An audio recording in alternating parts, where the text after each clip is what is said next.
Assalamualaikum warahmatullahi wabarakatuh. Waalaikumsalam warahmatullahi wabarakatuh. Bismillahirrahmanirrahim.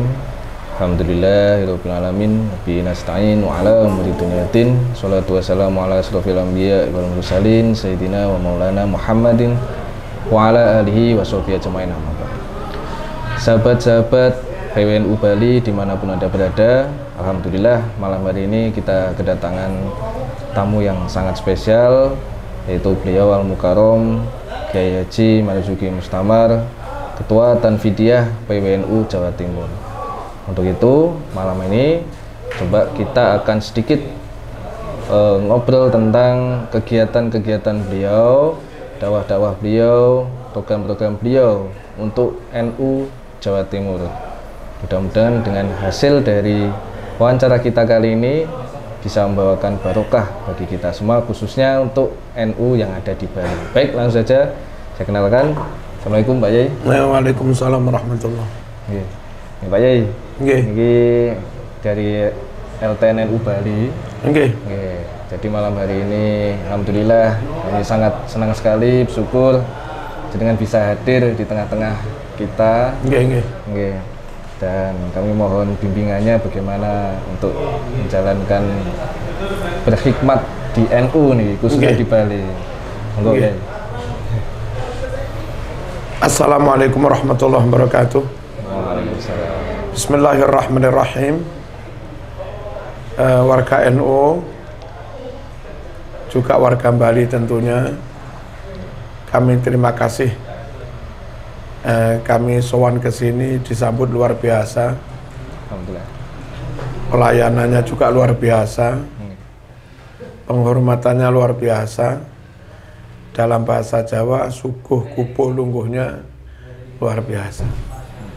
Atas nama pribadi juga atas nama NU Jawa Timur, kami sampaikan terima kasih jazakumullah ahsanal jaza kepada masyarakat Bali, pemerintah Bali, aparat Bali, termasuk petugas web yang ada di pelabuhan, kepada pengurus NU Bali, kepada sahabat-sahabat Ansor, juga yang lain-lain. Kepada pengurus PWNU Bali sekali lagi kami sampaikan terima kasih. Kami beberapa hari ini memang ada program keliling. Safari ya? Dulu kira-kira sebulan sebelum muktamar kita keliling di pedalaman Riau yang tempo hari pas jalannya sulit dibonceng pakai sepeda itu, disebar itu sama mancing itu di Riau, di kepulauan berbatasan dengan Malaysia, Singapura, dan yang lain-lain. Dan kerelaan bersedianya kiai-kiai khususnya yang dari Jawa terjun langsung ke wilayah-wilayah terluar, wilayah pinggiran atau wilayah kebetulan minoritas, itu penting sekali. Kalau kita di Jawa Timur terus, yang kita lihat pondok gede, Jumatan rame, TPQ ratusan, pondok ribuan. Cobalah terjun ke tempat-tempat itu. Dan alhamdulillah, kalaupun mereka dapat sedikit pelajaran dari kami justru mendapat pelajaran lebih banyak dari turun itu. Jadi intinya memang Kiai Jawa harus turun. Kalau nggak banyak turun ke sana, kena macan nanti. Macan itu bisa macan liberalisme, macan radikalisme, macan sekularisme, macan wahabi, bahkan sampai macan murtadisasi juga. Nah, untuk menjaga supaya muslimin yang di daerah terluar atau wilayah yang minoritas tetap imannya kuat, maka apapun risikonya, apapun beratnya, kiai yang di Jawa harus menyempatkan diri entah setahun 2 kali, 3 kali ke wilayah-wilayah itu. Kemudian seminggu sebelum muktamar kami muter-muter di Palembang, di kampung-kampung begitu. Alhamdulillah juga gayung bersambut, hasilnya juga luar biasa, penguatan iman, tentu juga pencerahan tentang ya Islam, ya NKRI, ya NKRI, ya Islam. Habis itu kami ke Lampung Tengah sebelum kami akhirnya ikut muktamar. Kemudian tanggal 3 kemarin kami terbang dan pengajian di Kalsel, Kalimantan. Habis itu pulang, terus acara rapat di PW, ngaji di Malang, di Pondok. Terus Selasa kemarin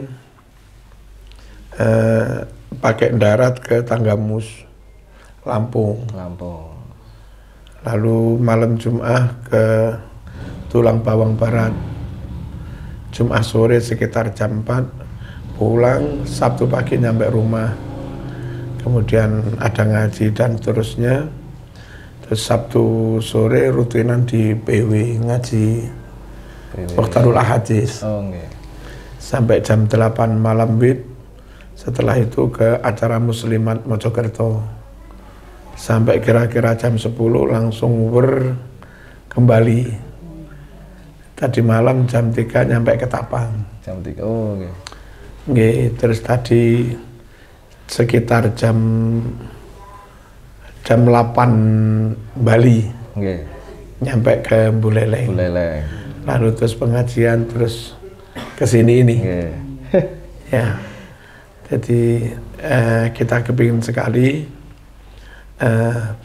umat Islam Indonesia jangan sampai keliru fahamnya, keliru akidahnya, keliru amaliyahnya. Iman kalau sudah letih, lelah melakukan amal ibadah ternyata salah. Ternyata ghairu sahihah, ghairu maqbulah. Nah, untuk itu maka kita harus turun menerangkan ini pemahaman yang benar, ini tata sholat yang benar, ini akidah yang benar menyangkut ini dan seterusnya. Lalu sekarang lagi rame digoreng-goreng, kayaknya sebelum anti NKRI itu belum menjadi mujahid. Sebelum anti NKRI kayak belum jihad, belum hijrah. Nah, dan seterusnya. Kita nggak ingin seperti itu. Kurang apa alimnya Mbah Hasyim Asy'ari, kurang apa alimnya Ki Haji Ahmad Dahlan pendiri Muhammadiyah. Toh sealim kayak begitu, Islamnya kayak begitu, beliau full NKRI harga mati. Untuk menjadi benar-benar alim tidak harus anti NKRI. Nyatanya orang yang paling alim di Indonesia pun juga NKRI harga mati. Untuk benar-benar menjadi nasionalis tidak harus anti Islam. Untuk benar-benar nasionalis tidak harus meninggalkan sholat. Nyatanya Bung Karno, Bapak Proklamasi Indonesia, Bung Hatta, nasionalis pol tapi rajin sholat. Rajin sowan ke Mbah Hasyim Asy'ari, rajin baca Quran. Ketika ziarah ke makam Bukhari, Bung Karno juga baca Quran lama. Kita bisa sebetulnya. Yang nasionalis manut kiai, yang kiai ngayomi orang nasionalis, sehingga kiai yang nasionalis, yang nasionalis manut kiai. Kalau perpaduan itu terus bisa dirajut, maka kekuatan Islam tidak akan mengancam masa depan negara. Nasionalisme juga tidak akan menghalangi penyebaran Islam. Saling melengkapi ya. Sama ini kapan hari itu ada yang nanya saya. Itu sahabat-sahabat Banser, beliau terkait Mojokerto itu kan dari tahun ke tahun viral mengenai Rian itu yang meninggal ketika jaga gereja itu kan, yang bom itu. Kemarin ada yang nanya, kalau kita lagi jaga gereja kemudian meninggal tuh statusnya syahid apa gitu. Mungkin dari jenengan bisa ngasih pandangannya. Menjaga keamanan itu wajib. Nah, di titik mana saja yang harus aman, di titik manapun. Semua. di jalan raya harus aman, di tengah-tengah kampung, tempat hunian masyarakat harus aman, di tempat ibadah harus aman. Untuk di Jawa misalnya di Malang, kita nggak bisa untuk mewujudkan aman tertib itu hanya menjaga masjid dok. Di kota Malang ini, yang ini Masjid Alun-Alun, sampingnya jarak 20 meter paling gereja. Gereja besar banget. Kalau misalnya aparat atau panser atau siapapun nggak mau mengamankan sekitar gereja ini, nah nanti kan saat sini ada Natalan rame-rame dengar azan zuhur, kan orang Muslim yang mau jamaah juga lalu lalang di depan gereja itu. Andai ada tabrakan, korbannya nggak mesti Kristen, korbannya juga Muslim. Andai ini nggak dijaga lalu kena bom, wong jaraknya dengan Masjid Agung hanya 20 meter. Ini yang rontok bukan hanya gentengnya gereja, gentengnya masjid juga rontok. Jadi kita itu intinya menjaga keamanan. Di titik mana supaya benar-benar aman, ya di titik manapun. Kalau yang rawan perampokan, rawan teroris itu gang gereja, maka yang harus dijaga ya gang gereja. Jangan sampai orang itu anti menjaga gang gereja, padahal rumahnya teroris itu menyusup di gang gereja itu. Jadi kami nggak melihat gerejanya atau apa. Aparat, termasuk banser yang membantu aparat, harus cerdas mencari titik-titik mana yang harus dijaga supaya aman. Titik itu kebetulan bisa di depan masjid, kebetulan bisa di alun-alun, kebetulan bisa di pusat pertokoan emas, kebetulan juga bisa di dekat gereja. Nah, siapapun yang mati menjaga keamanan begini ya mati syahid. Sebab tanpa jaminan keamanan, orang nggak bisa sholat, nggak bisa tahajud, nggak bisa TPG, nggak bisa madin, nggak bisa pesantren, nggak bisa manakiban, nggak bisa maulid. Ya. Lagi pula, misalnya itu kebetulan di gereja, kita itu kadang-kadang ketika ada maulid di Bali, jumlah banser kurang, pada akhirnya toh minta tolong pada pecalang untuk ikut mengamankan, menata parkir. Ketika itu di Papua ada sholat id jumlahnya sampai 10.000, 20.000, mengandalkan banser juga kurang, akhirnya pakai pemuda Kristen juga. Nah, terus bagaimana? Apa kata dunia? Kita di Bali mau dan bahkan minta bantuan kepada pecalang. Di Papua kita mau dibantu, bahkan minta dibantu oleh pemuda Kristen. Saat kita ada di wilayah mayoritas di Jawa apa di mana, terus kita ogah-ogahan untuk melakukan itu. Karena nakalan Mas. Sekali lagi, kalau secara fikih nawa itu menjaga keamanan.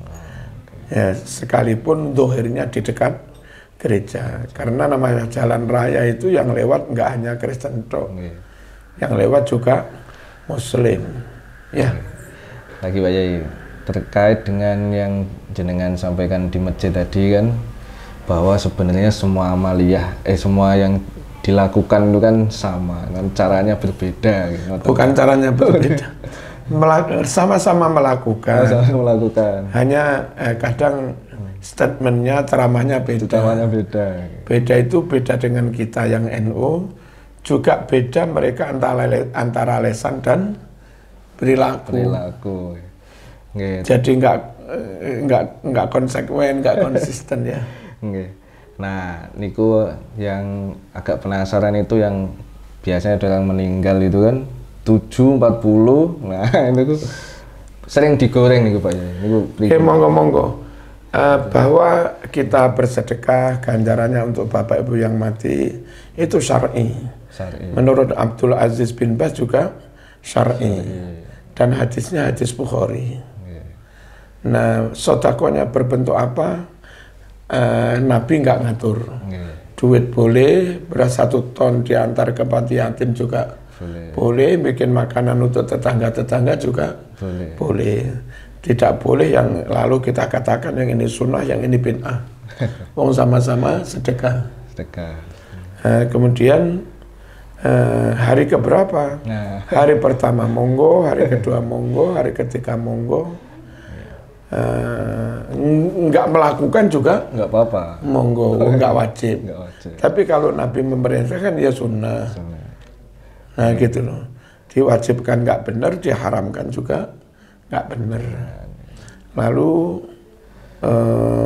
tentang 7 hari itu kan riwayat Imam Tawus ya, di kitab Al-Hawil Al-Fatawi, juga di kitab Ad-Dibaj. Hadisnya pun sahih bahwa selama 7 hari itu si mayit itu mendapat ujian, pertanyaan. Lah guna meringankan ujian dari mayit itu, maka dianjurkan keluarganya itu bersedekah makanan selama 7 hari. Niat ganjaran untuk yang mati. Silakan saja siapa-siapalah menuduh itu kejawen. Tapi bagi kami itu enggak kejawen, itu merujuk kepada riwayat yang sahih. Gitu. Terus hari ke-40 diadakan monggo, enggak diadakan juga monggo. Yang jelas bersedekah ganjarannya untuk bapak itu sunnah. Harinya ke-35 boleh, ke-39 boleh, ke-40 juga boleh, ke-43 juga boleh. Enggak ada yang wajib, enggak ada yang diharamkan. You yang mengharam-haramkan salah. Kalau ada di antara kami yang mewajib-wajibkan juga enggak benar juga enggak benar. Hanya sama-sama 39 boleh, 38 boleh, 40 boleh, 41 boleh. Akan lebih mudah kalau yang sudah umum, mentradisi, itu saja yang dilakukan. Sehingga kalau ada sanak famili yang jauh, dari Lampung, dari mana-mana, ada kepastian. Itu akan dilakukan hari ke-40. Kalau kita ngawur, terlanjur saudara yang jauh-jauh datang, ternyata sepi lo sepi. Sudah kemarin kok, ini kan greget nih begini. Jauh-jauh. Ya.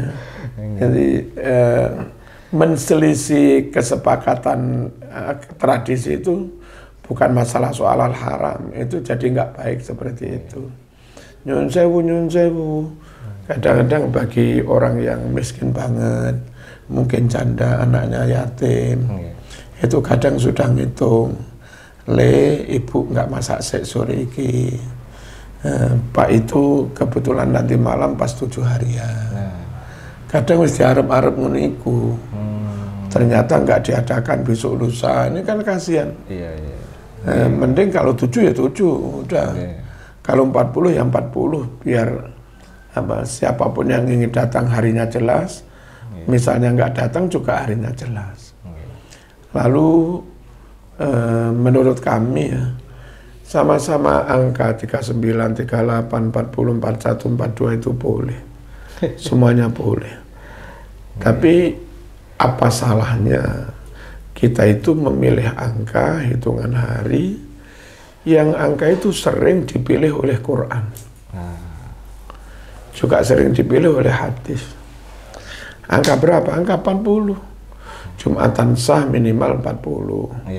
Wali abdal jumlahnya 40. Munajatnya Nabi Musa di Gunung Tur Sinai 40 hari. Kholwatnya Nabi Muhammad di Gua Hira 40. Nikah dapat janda juga umur 40. Nabi dapat wahyu juga umur 40. Terbebas dari munafik, baro'ah minan nifaq. Itu kalau kita berjamaah 40 hari nggak pernah telat. Lalu untuk menyempurnakan haji, ziarah ke Madinah jamaah selama sebanyak 40 kali arba'in. Jadi banyak sekali angka 40 itu disebut dipilih dalam syariat, Quran maupun sunnah. Tahap-tahap penciptaan bayi itu juga 40 hari ya. 40 halaqah, 40 mudghah, ya kan? 40 nutfah. lalu tiup nyawa, dan segala macamnya. Nah, kalau Quran hadis sering memilih angka 40, apa salahnya kita juga milih angka 40 tanpa harus mewajib-wajibkan. Iya. Ya, kayak begitu. Terakhir Pak Yai, kira-kira untuk kita yang di Bali ini apa yang mungkin entah program atau pesan-pesan dari jenengan supaya menurut kami perkuat persatuan sesama muslim. Ya, lakukan pembinaan kepada yang mu'alaf. Pembinaan mu'alaf. Terus minimalisir konflik di intern NU khususnya, jangan ada konflik. Kemudian dengan Islam yang non NU lakukan kerjasama. Yang bisa dikerjasamakan. Bukan permusuhan. Kalaupun ada perbedaan seperti usul kami tadi, mending daripada bengok-bengok lewat toa, lewat speaker, lewat medsos, mending kumpul aja, duduk bersama terus berdiskusi, saling menyampaikan argumentasinya. Kalau intern kita sudah kelihatan kompak, solid seperti itu, maka kita bisa berbuat banyak untuk masyarakat umum, penggalangan dana, membuat bimbel-bimbel. Cobalah kayak Ansor, Ibnu, PMII, bikin bimbel gratis untuk orang Bali, muslim maupun non-muslim, dan mampu mengantar mereka sampai masuk ke kedokteran. Betapa senangnya dan bangganya mereka itu dengan NU.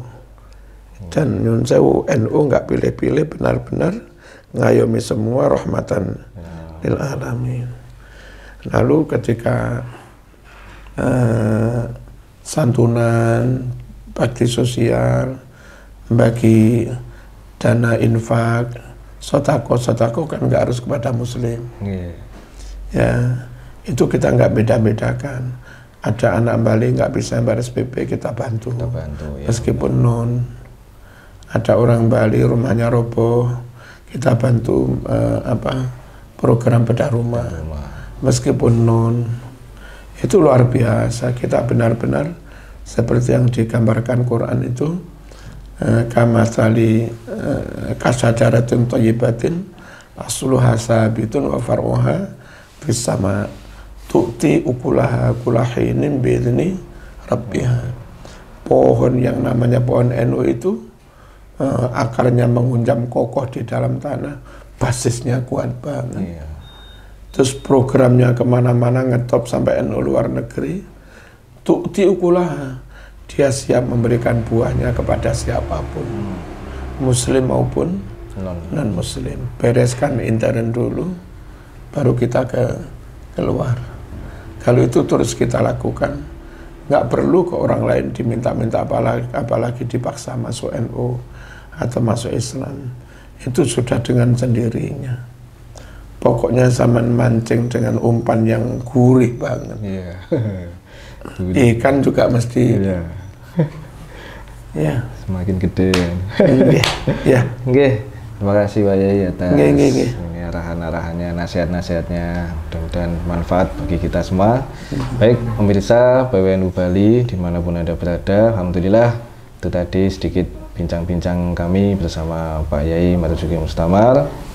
Mudah-mudahan kita bisa ambil hikmahnya dan banyak sekali ilmu yang bisa kita terapkan khususnya di Pulau Dewata ini. Dari kami tutup. Hairul kalam wa wal muwaffiq ila aqwamit thoriq. Assalamualaikum warahmatullahi wabarakatuh.